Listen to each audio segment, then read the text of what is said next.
E aí, pessoal, tudo bem com vocês? Saibam que eu sempre espero que sim, tá, pessoal? E tenho certeza absoluta de que essa é a vontade de todos os ateus. Vocês podem ter certeza que os ateus são as pessoas que, sinceramente, esperam o progresso da humanidade, né? Não só esperamos o progresso, né? Nós vamos à luta em prol da humanidade porque temos certeza absoluta, e é uma certeza absoluta, firme, de que não existe divindade alguma, não existe anjo algum que venha socorrer a humanidade. Verdadeiramente estamos aqui por nossa própria conta e risco.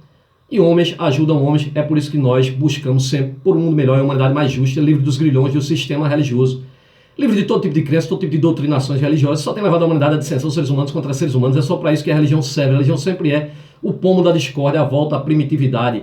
A religião sempre foi o atraso da humanidade. A religião sempre causa a dissensão dos seres humanos, né? Povos contra povos, nações contra nações, amigos contra amigos, vizinhos contra vizinhos.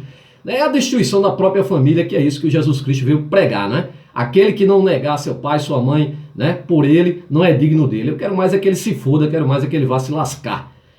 Gente, eu estou dando seguimento aqui ao o vídeo anterior, né, sobre a unção, né, o não toqueis do ungido do Senhor. Então vou logo direto ao ponto, porque tem pouco tempo de espaço aqui na memória do aparelho, tá ok? Então continuando aqui, pessoal, fiquei na parte aqui de ungir objetos, né? Estamos falando aqui exatamente desses ungidos aí do Senhor, o pessoal aí religioso aí, que eles se protegem, se blindam atrás de uma suposta proteção divina, dando a ele um salvo-conduto para roubar, né? Fazer todo tipo de atrocidade, porque desde os primórdios da humanidade, quando eles forjaram tudo isso, eles sempre tinham em mente, né, se autoproteger para ninguém questionar a divindade que eles criaram, até porque eles nunca vão conseguir provar a divindade deles. Eles criam a divindade e apresentam para você, e você que engula, e não pode sequer questionar. Porque se questionar, né, aí você pode ser castigado, você pode até morrer, como é a ameaça do Silas Malacheira e de todos os líderes religiosos que se valem desse texto escroto chamado, né, não toqueis no ungido do Senhor, que não tem nada a ver com isso, é o que eu estou provando aqui nesses vídeos, tá? Então vamos lá, pessoal, sobre a unção de objetos, né, que os líderes religiosos usam muito desse artifício, dessa artimanha, né? Ungir objetos ali e sai vendendo ali a água benta de Israel, né? Da torneira, na realidade, né? Vassoura, meia, perfume, cimento, né? Tijolinho para casa própria, até contrato com Deus, né?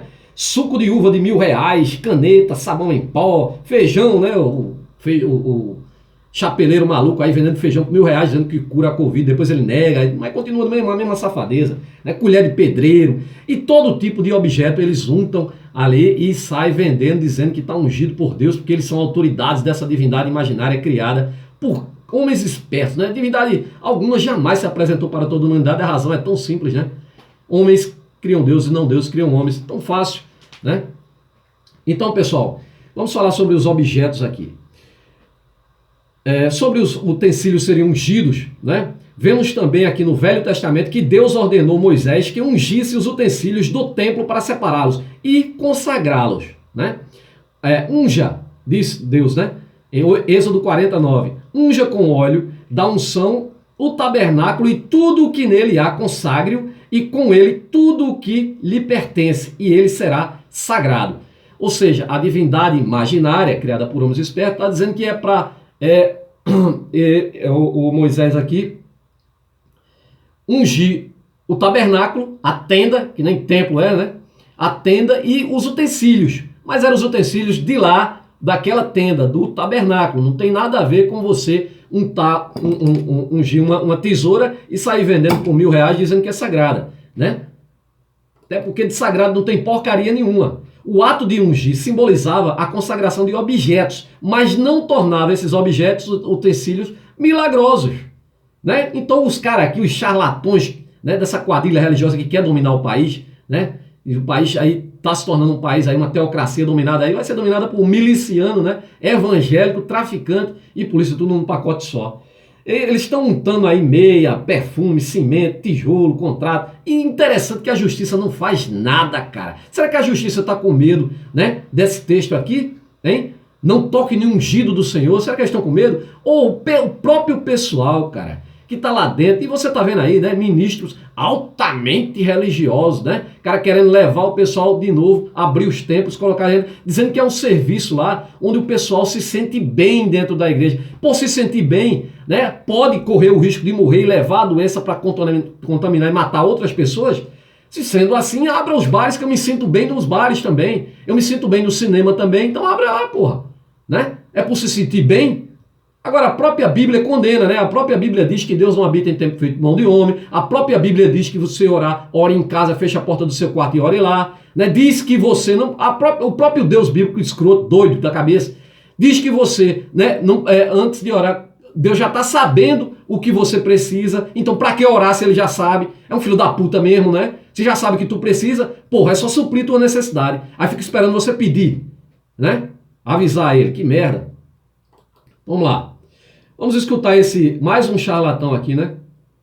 O chapeleiro maluco. Você vai semear essa semente. Ela vai nascer e na planta que nascer vai estar escrito você toma bênção. Mas isso é enganar.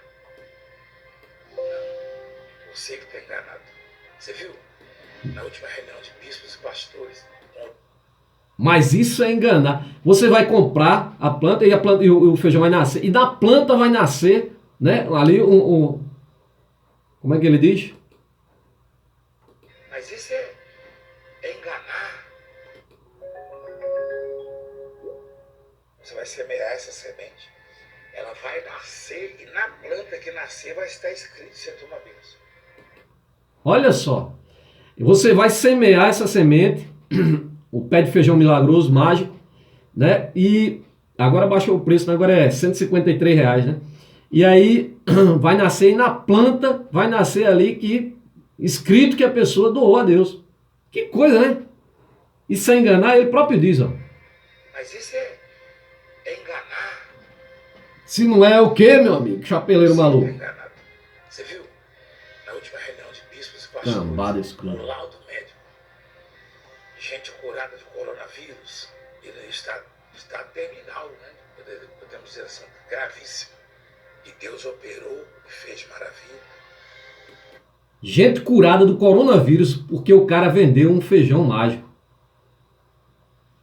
Dá para acreditar nesse povo, minha gente?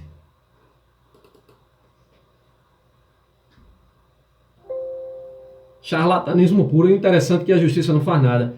Esta prática de ungir objetos ficou restrita ao Velho Testamento. Quanto aos objetos do tabernáculo, referente aos objetos do tabernáculo, não você ungir objetos e sair vendendo, ungir feijão mágico e tudo mais. No Novo Testamento não há nenhuma direção para ungir objetos. Preste atenção agora. No Novo Testamento, que é o que os crentes religiosos dizem seguir, não há nenhuma referência, não há nenhuma direção no sentido de ungir objetos. O tal do Jesus Cristo deu o acesso, teria dado o acesso direto para se tornarem o próprio templo do Espírito Pombo Tarado, em 1 Coríntios capítulo 6, versículo 19. Então você é o próprio templo já ungido, segundo o Novo Testamento.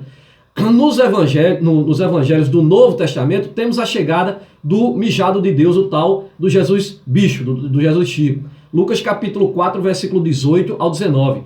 Como mijado de Deus, como ungido de Deus, Jesus cumpriu o papel de rei, profeta e sacerdote, ou seja, só eram os que podiam ser ungidos. Era profeta, rei e sacerdote. Só o topo da pirâmide da elite. Ou seja, Jesus não pregava para os pobres, os coitadinhos, como que ele é a própria unção, se a unção era dada somente para os grandões, né? Rei, sacerdote, profeta, né? Topo lá da pirâmide.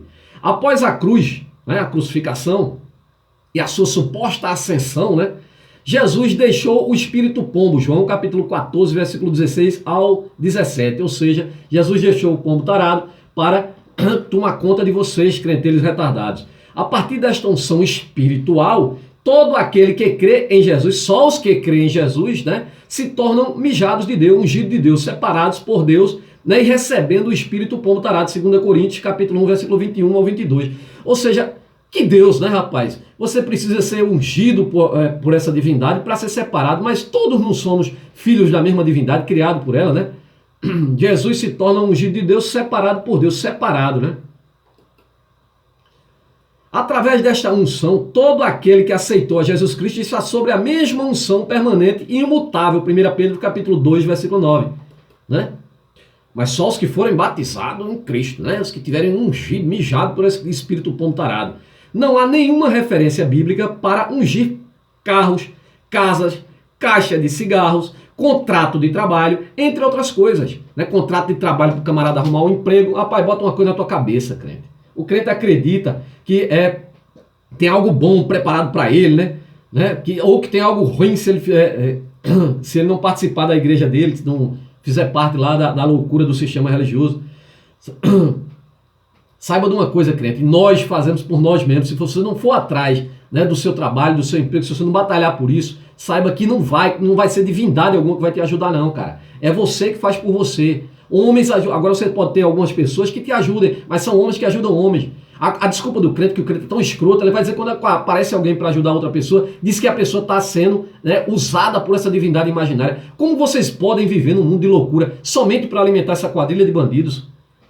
Não há nenhuma referência bíblica para ungir carros, casas, né, caixa de cigarro, contrato de trabalho, entre outras coisas. O óleo da unção não é uma poção mágica.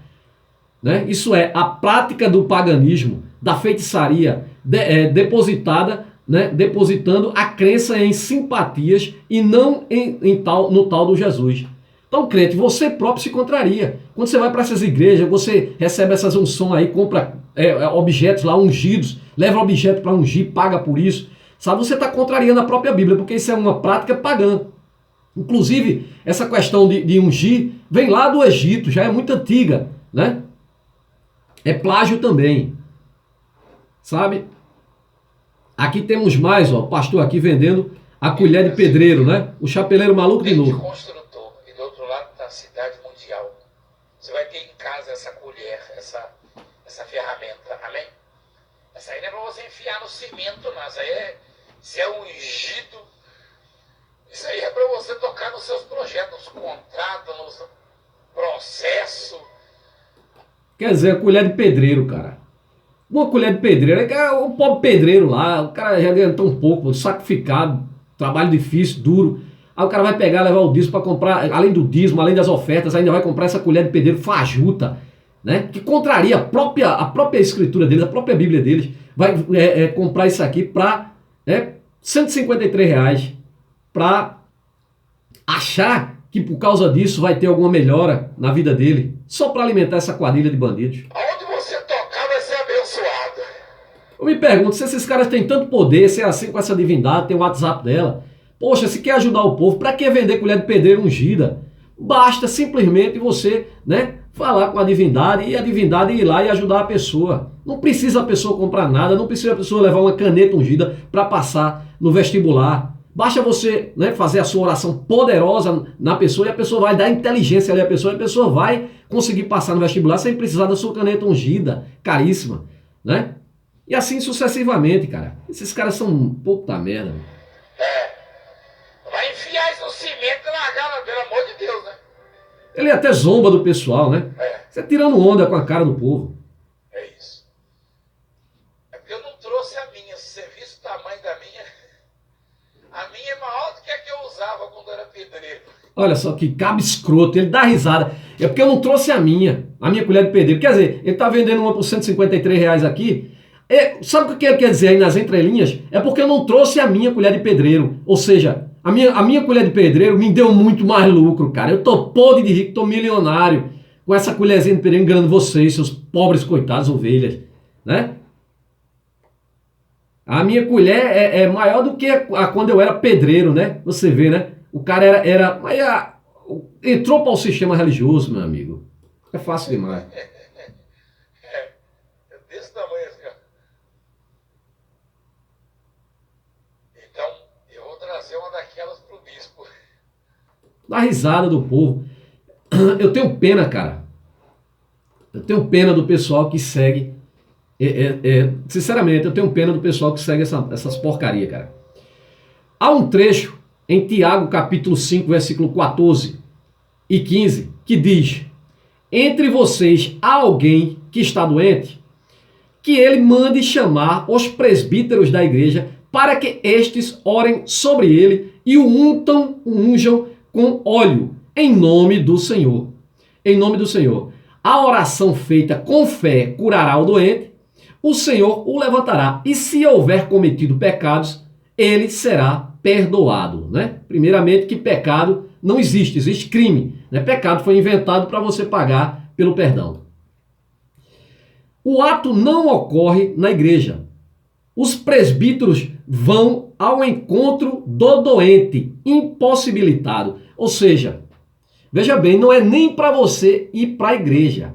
O que diz aqui em Tiago capítulo 5, preste bem atenção você pastor, né, enganador, né, mentiroso, escroto, né? Olha o que diz. Há um trecho em Tiago capítulo 5, versículo 14 e 15 que diz: entre vocês há alguém doente, que ele mande chamar os presbíteros da igreja para que este unjam com óleo, né, em nome do Senhor. A oração curará o doente e o levantará. E se houver cometido pecado, eles serão perdoados. Agora, o que acontece é o seguinte: o ato não ocorre dentro da igreja. Não é para você ir para a igreja, para o presbítero te ungir, não. É para o presbítero ir a você, e a pessoa impossibilitada, a pessoa doente. Mas por que será que os líderes religiosos não vão nos hospitais? Por que será que eles não vão no hospital de câncer? Não é? Por que será que não vão no hospital de câncer de criança, no hospital de trauma, sabe? Para ungir essas pessoas. E o que acontece? A fé sarará o doente. Mas foi o óleo? Não, gente. Tiago é bem claro ao dizer que a oração feita com fé curará o doente, e não o óleo. O óleo é inútil. É só um ritual. Assim como também a fé é só um ritual, é inútil também. Nenhum nem outro resolve. Mas você está achando que foi ungido, é a mesma coisa da água benta. É outra porcaria, não serve para nada. É tudo ilusão colocada na sua cabeça, você alimentar aquela ilusão. Né? Agora, o interessante é que é para os líderes religiosos irem em encontro ao necessitado, à pessoa que está doente, e curar. É o que a Bíblia diz. Mas eles seguem a Bíblia? Não. Né? Os supostos milagres comprados, inventados, só acontecem dentro dos templos e igreja. Desse antro de enganação. Somos templos do Espírito Santo, isso afirma 1 Coríntios capítulo 3, versículo 16 e 17. Consagrados e separados pela tal da divindade. Já não é mais necessário ungir coisas e pessoas. Isso foi abolido desde o Antigo Testamento. Pois quem aceita o tal do Jesus Cristo se torna um ungido do tal do Jesus Cristo. 1 Pedro capítulo 2, versículo 9. Ou seja, quando ele diz, não toqueis no ungido do Senhor, não é só o pastor que é ungido, não. Porque 1 Pedro capítulo 2, versículo 9 diz que todos são ungidos em nome do Senhor. Então é para não tocar em nenhum, mas o pastor leva aquilo como sendo ele. É tanto que ele acusa a própria ovelha, como você viu no vídeo anterior que eu coloquei no vídeo passado. Eu coloquei lá o Silas Malacheia, que ele coloca, não toqueis no ungido. Se o pastor está roubando, não é problema seu, é problema do pastor. É mentira. É problema seu sim, o roubado, o extorquido é você. Sabe? É comum ouvirmos a expressão como não toqueis nos ungidos, ou não toqueis nos ungidos do Senhor, sendo utilizadas por muitas pessoas como um tipo de aviso intimidador, né? Amedrontador, né? Para colocar a ovelha quietinha, calada com um rabinho embaixo das pernas. Líderes evangélicos usam tais frases, né, com o objetivo de amedrontar os membros das igrejas. Vejamos aqui, ó. Agora a distância que há entre nós e o nosso amor. Mais ameaça, né? Você percebe isso? Lembra do nosso amigo que eu coloquei no vídeo anterior lá, né? O saudoso lá, Ricardo Boechat, que mandou o Silas Malacheia, né? Procurar uma rola, né? E mando todos eles também procurar uma rola também. Procura a pomba, né? O espírito pombo, a pomba para vocês, né? Esse safado aqui, esse escroto aqui, ele está dizendo aqui que ele está comemorando aqui que o rapaz morreu. Ele não cita o nome do rapaz, né? Ou seja, rejeito a teoria. Agora ele é tão engraçado, preste atenção nisso aqui, pessoal, ó. Que pregam a evolução. Ou seja, rejeito a teoria da criação. Teoria da criação. Olha que ignorância.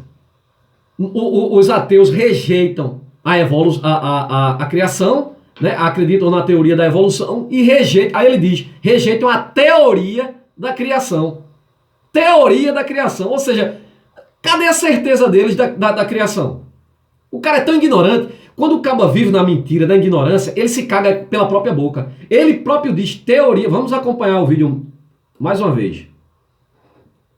Agora a distância que ele se vangloriando da morte de uma pessoa, né? Você percebe isso? E o pessoal fica chorando ali. Tudo com medo, os pobres coitados, tudo assustado, as pobres ovelhas. A gente fala muito em injustiça, né? É dar o troco, na verdade. Dá o troco. Ele sendo Cadê o amor divino, né? Cadê dar outra face? Não, não dá não, é dar o troco. Aqueles que acham que estão acima da média no conhecimento, na sabedoria, que pregam a evolução. Ele inverteu as coisas. Pregar é coisa de religiosa. Ele diz prega a evolução, pregar a evolução. E ele inverte. Ele diz teoria da criação. Ou seja, ele inverteu tudo. O cara quando está na ignorância é foda. Mas levando o povo ao que? A ignorância, né? Pregam a teoria da evolução. Não é pregar. A teoria da evolução é fato. E na ciência, teoria, né, é fato. Ou seja, rejeitam a teoria da criação. Rejeitam a teoria da criação. Eu pensei que vocês tinham certeza que a criação era real, né? Mas até vocês estão com dúvida do que para vocês agora é teoria. Porque a palavra teoria na ciência significa completamente diferente do que fora do meio científico, tá? Teoria aqui no sistema religioso é teoria mesmo, né? É teoria mesmo. É uma questão somente de fé. Acreditar ou não, essa merda. Agora, quem estuda sabe, né? Procura, vai atrás, sabe que é tudo fácil, que é tudo mentira. Eles não aceitam que Deus criou. E o fim deles também é bem, né? Eu vi um debate um dia desses, de um sujeito que batia no peito e dizia: isso é uma vergonha, acreditar que foi criado isso, que foi criado aquilo, que existiu Adão, que existiram Adão e Eva, que não sei o quê, papapá. Daqui a pouco alguém me ligou e falou: você viu o que aconteceu? Eu falei: não. O Brasil e o mundo viram. São os canalhas, né, rapaz? Comemorando a morte do cara. Vocês viram o que aconteceu? Não, o Brasil e o mundo viu. A morte do jornalista Ricardo Boechat, saudoso jornalista Ricardo Boechat, que mandou o Silas Malacheira, né, procurar uma rola. Normalmente as pessoas que usam o lema "não toque no ungido" apelam para a Bíblia, né? Pastores, bispos e apóstolos são rápidos em dizer que a Bíblia é quem ensina esse princípio. Mas será que isso é mesmo verdade? A Bíblia ensina que não se pode tocar no ungido do Senhor? É uma grande fraude, é uma grande mentira, eles usam isso para se blindarem. O ato de se opor ao líder religioso evangélico representa um risco, né, de levar uma pessoa à maldição e ser castigado. Será que é verdade? Vamos aos versículos bíblicos. Várias passagens da Bíblia trazem expressões semelhantes ao famoso "não toqueis no ungido do Senhor". 1 Crônicas 16, 21 ao 22. 1 Samuel 24, capítulo 24, versículo 6. Também 1 Samuel capítulo 26, versículo 9. Também 2 Samuel capítulo 1, versículo 14. E também Salmos capítulo 105, versículo 15. Dentre todas essas passagens, os textos de 1 Crônicas capítulo 16, versículo 21 e 22 e Salmo 105, 15 são os mais conhecidos, os mais usados, né? Que diz o seguinte: 1 Crônicas capítulo 16, versículo 21 e 22.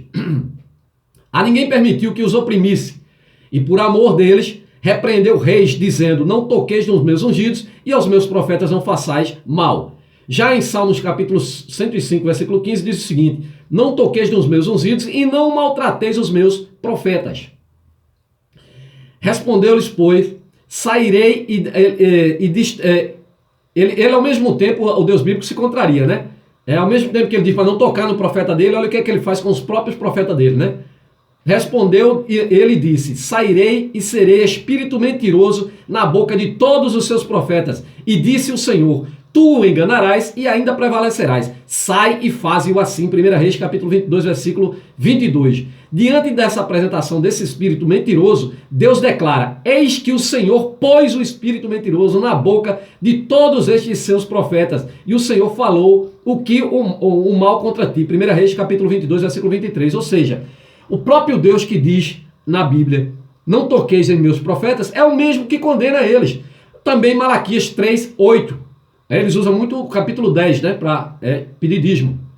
Malaquias 3,8 diz o seguinte: pode um homem roubar de Deus?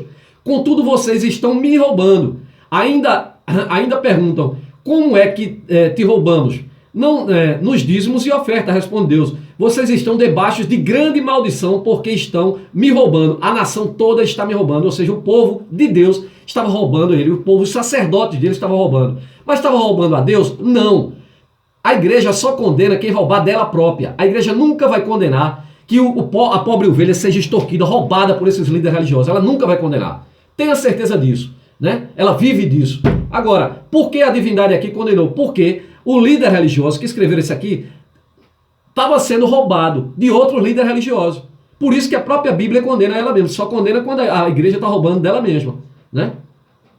Uma leitura simples dessa passagem nos mostra a relação direta entre elas, né? Lá, as passagens lá de Salmos e Crônica. Uma leitura simples das passagens lá de Salmo e Crônica mostra o seguinte: uma leitura direta entre elas. Obviamente, elas se referem ao mesmo assunto. Trata-se de um salmo de Davi, do rei Davi, né, onde ele celebrou a entrada da arca, a tal da Arca da Aliança fantasiosa, em Jerusalém, como sendo um ato poderoso de Deus. Em seu cântico, Davi relembrou as maravilhosas obras do Senhor em favor de Israel ao longo da história. Essa divindade tinha obras maravilhosas mesmo, né, em favor do povo dele. Êxodo capítulo 32, versículo 7. Então o Senhor disse a Moisés: desça, porque o seu povo, né, que você tirou do Egito, se corrompeu, né? O povo de Moisés era o povo dele, mas só que Moisés criou a divindade, era o povo de Moisés mesmo. Disse o Senhor a Moisés: tenho visto que este povo é um povo obstinado, né? Deixe-me agora para que a minha ira se acenda contra eles, contra o próprio povo dele, né? E eu o destrua. Depois farei de você uma grande nação. Moisés, porém, suplicou ao Senhor e a Deus chamando, né, clamando: ó Senhor, por que se acende tua ira contra o teu povo, né, que tiraste do Egito, com grande poder e mão forte? Então, o Moisés, né, interfere da vontade de Deus, não é? É claro, ele criou a divindade, ele pode interferir, manipular do jeito que ele quiser. Arrepende-te do fogo da tua ira. Arrepende-te do fogo da tua ira, Moisés disse a Deus, né? Tem piedade e não tragas este mal sobre o teu povo. E sucedeu que o Senhor arrependeu-se. Mas a Bíblia diz que Deus não é homem para que se arrependa, nem filho do homem, né? Para que minta, né? Então, arrependeu-se o Senhor do mal, né? Do mal que ameaçara trazer sobre o povo dele. E aconteceu que, chegando Moisés ao arraial e vendo o bezerro, né, e as danças, acendeu-lhe o furor. Agora o furor é de Moisés, né? E arremessou as duas tábuas no chão e quebrou-as ao pé do monte. Então respondeu Arão: não se acenda a tua ira, a ira do meu senhor. Tu sabes que este povo é inclinado ao mal. O povo de Deus é inclinado ao mal. O povo que é povo santo, do bem. Você vê o próprio Arão aqui dizendo, né? Tu sabes que este povo é inclinado ao mal, por isso que crente, né, é tão mal, tão perverso, né? E vendo Moisés que o povo estava despido, porque Arão o havia deixado despir-se para vergonha entre os seus inimigos, pôs-se em pé Moisés à porta do arraial e disse: quem é do Senhor, venha a mim. Então se juntaram a ele todos os filhos de Levi. E disse-lhes: diz assim o Senhor de Israel. Ou seja, quando Deus ordenou que ele matasse o povo que estava adorando outro Deus, Moisés foi lá, interviu e mudou a vontade de Deus. Agora, quem se irou foi Moisés, e Moisés agora tem mais poder do que Deus para mandar matar o próprio povo dele, né? E o Senhor disse, o Senhor, Deus de Israel: cada um do próprio povo dele, põe a sua espada sobre a sua coxa e passa no arraial, e tornai a passar no arraial, de porta em porta, e mate cada um ao seu irmão, e mate cada um ao seu amigo, e mate cada um ao seu vizinho. E os filhos de Levi fizeram conforme a palavra de Moisés, e caíram naquele dia do próprio povo de Deus 3.000 homens, mulheres, crianças e todos, né? Veja mais ira aqui desse Deus maravilhoso, né? Que Davi clamava. Números capítulo 21, versículo 4 e 7. Israel é afligida por serpentes ardentes, cobras venenosas. 1 Nefi, capítulo 17, 40, 42. Nefi lembra que o Senhor guiou os israelitas à terra prometida, mas que por causa da dureza do coração dos israelitas, muitos morreram devido à picada de serpentes, e quando reclamaram da comida, ele mandou serpente. Alma, capítulo 33, versículo 18, 22. Os israelitas morreram porque não acreditaram que poderiam né, ser curados. Né? Devemos olhar para o Cristo e acreditar, senão morre. Né? Deuteronômio capítulo 8, versículo 1, 2, 4, 7 ao 10. Os israelitas passam 40 anos no deserto para aprenderem humildade e obediência. 40 anos no deserto, os israelitas devem ser humilhados para lembrar-se do Senhor que lhes deu tudo. Ou seja, o Senhor tão vagabundo que deixou o próprio povo dele 40 anos piruando no deserto, num trecho que só levava 2 semanas de camelo. 40 anos o povo dele peruando. Né? Elamã, capítulo 8, versículo 14 e 15. Da mesma forma que a serpente de bronze foi levada a uma haste, Cristo seria levado à cruz. Então Cristo era a própria serpente. Se olharmos para ele, teremos a vida eterna. Então, da forma que a serpente foi levada à haste de Moisés, né? Cristo também seria levado à cruz, né? Ou seja, Cristo seria a própria serpente, mas a serpente não é o diabo no paraíso, né? Lúcifer, que é o portador da luz. Ele falou sobre as promessas e livramentos que Deus concedeu ao seu povo, né? Olha quanto livramento você viu lá, né? Seu povo desde a época dos patriarcas Abraão, Isaque e Jacó, né? Nos períodos de perambulação pelo povo, né? Do povo até a conquista da terra prometida, da famosa terra prometida. Gênesis capítulo 20. E partiu Abraão dali para a terra do sul, e habitou entre Gades e Sul, e peregrinou entre Gerá. E havendo Abraão dito a Sara, sua mulher, é minha irmã, enviou Abimeleque. Olha só como esse Abraão, esse povo aqui, patriarca, era escroto, safado, vagabundo, e a Sara era outra vagabunda. Ela casou com o próprio irmão, né, por parte de pai e mãe ali, por parte de pai. E havendo Abraão dito a Sara, sua mulher, né, é minha irmã, enviou Abimeleque, rei de Gerá, e tomou Sara, pegou a mulher de Abraão, né? Deus, porém, veio a Abimeleque, né, em seu sonho de noite e disse-lhe, Deus sempre aparece em sonhos, mais em nada, né? Eis que morto serás por causa da mulher que tomastes, porque ela tem marido, né? Então Deus foi recorrer, né, ali, foi em defesa, né, para devolver a mulher de Abraão, a Sara. Interessante que é o próprio Deus que diz ali, né, que é contra ali a prostituição, né? Mas Abimeleque ainda não se tinha chegado a ela. Por isso disse, Senhor, matarás também uma nação justa? Né? Não me disse ele mesmo, é minha irmã. Ou seja, o cara se defendendo, porra, ele me entregou ela, mas não disse.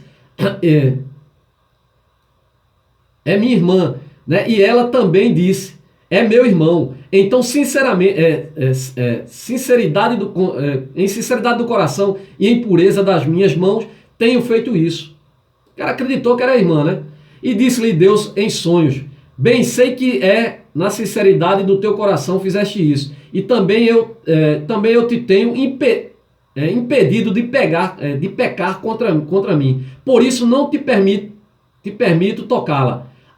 Agora, pois, restitua a mulher ao seu marido, porque profeta e rogará por ti, para que vivas. Né? Porém, se não lhes restituíres, sabe que certamente morrerás, tu e todos os teus. Né? Então aqui o próprio Deus mandando devolver a mulher do cara, né? Do Abraão, né? Cornão do caramba, né? Casou com a própria mulher, é uma putaria do caralho. Pegou a concubina, teve um filho, mandou para o deserto. Outros textos que são muitos utilizados por por quem recorre ao não toque a ungido do Senhor, são aqueles que tratam da relação de Davi com Saul. Estes textos falam principalmente sobre a relutância de Davi em não fazer mal ao rei. Né? O Davi, ele reconhecia Saul como ungido do Senhor. Um desses textos é 1 Samuel 24:6. Nele lemos sobre Davi ter uma grande oportunidade de matar o rei Saul, mas Davi declinou, voltou atrás dessa possibilidade, dizendo que não se atreveria a estender a mão contra Saul, pois ele é ungido do Senhor. Né? Ele se protegiu, na verdade. Em 1 Samuel capítulo 26:9, encontramos uma situação muito semelhante. Davi não permitiu que Abissai matasse Saul, argumentando que aquele que tocasse no ungido do Senhor não ficaria inocente, não ficaria impune. Finalmente, quando Saul foi morto, Davi não poupou, né, o homem que o matou. E antes de ordenar a morte dele, ele interrogou este homem dizendo: como não temestes tu estender a mão para matares o ungido do Senhor? 2 Samuel capítulo 1:14. E eles se baseiam nisso, os líderes religiosos, exatamente para manter você, né, atrelado ali, preso ali à igreja ali, sem poder criticar nada desses líderes religiosos. Eles estão se baseando lá no Antigo Testamento, né, aqui no rei Davi. Como interpretar tais versículos? Nos Salmos, onde aparece a expressão não toqueis os ungidos do Senhor, nem maltrateis os ungidos do Senhor, Davi está citando o livro de Gênesis capítulo 12, 10 ao 20 e 26. Com isso, ele mostra como Deus repreendeu os reis tiranos que queriam destruir o seu povo escolhido. Não é para pastor. Isso é lá do Antigo Testamento. Gênesis capítulo 20, versículo 7. Abraão é mencionado como um profeta. Logo, fica claro que a menção acerca dos ungidos profetas se refere ao povo escolhido. O Senhor que estava o povo que estava em formação naquela época, o povo hebreu. No caso de Davi e Saul, precisamos entender que o conceito de expressão ungido do Senhor, naquele momento da história, os reis de Israel eram homens designados por Deus para ocupar um cargo de liderança no meio do povo. Essa designação era oficializada através de uma unção realizada por um juiz ou profeta. O juiz ou profeta derramava um óleo sobre a cabeça do escolhido e assim ele era oficialmente separado para ocupar cargo. Podemos ver exatamente esse procedimento na escolha do rei Saul em 1 Samuel capítulo 10:1. O mesmo também aconteceu posteriormente na escolha do rei Davi, 1 Samuel capítulo 16:13. Diante dessa realidade, Davi não se atreveu a atentar contra a vida do rei Saul. Ele não queria ser culpado de matar aquele que ocupava um cargo designado por Deus, mesmo que Saul fosse indigno. Entretanto, o fato de Davi não querer matá-lo não tornou passivo ao modo ímpio que o rei Saul governava, assim como Davi também, todos esses carniceiros da Bíblia. Davi confrontou Saul e diante de todo o exército de Israel pediu vingança de Deus, vingança de Deus. Né? 1 Samuel capítulo 26:10, juro pelo nome do Senhor, disse Davi, né? O Senhor mesmo o matará, ou chegará a sua hora e ele morrerá, ou ele irá para a batalha e perecerá. Olha só, o rei Davi tinha tanta certeza dessa divindade dele, que o próprio texto dele aqui, ó, juro pelo nome do Senhor. Diz o rei Davi, o Senhor mesmo o matará, mas caso o Senhor não o mate, ou chegará a sua hora e ele morrerá. Ou chegará a sua hora e ele morrerá. É tipo daquela coisa do crente. O crente sempre diz, olha, a tua hora vai chegar, a hora de todo mundo vai chegar, crente. Todos nós vamos morrer, bota isso na tua cabeça. Agora não vai ser castigo de Deus algum, não vai ser, a não ser que seja violência de sistema religioso, né? E usando o nome de divindade imaginária para praticar o mal, porque é isso que eles faziam. Eles sempre usaram o nome de um Deus para invadir outras terras, para matar, roubar, pilhar, destruir, matar outras pessoas inocentes em nome dessa divindade, julgando que era a própria divindade, né? Em outras palavras, Davi pediu que Saul fosse castigado pelos pecados que cometera. 1 Samuel capítulo 24. Na verdade, Davi sabia, né, sabia que no tempo certo mataria Saul. Deus mataria Saul por conta de sua conduta reprovável, né? Ou seja, Davi sabia que Saul vivia em guerra, uma hora ou outra ele iria falecer, morrer em guerra, em batalha, ou iria morrer de velhice mesmo, ou seja, de todo jeito ia morrer. Vou ficando por aqui, pessoal. Até o próximo vídeo.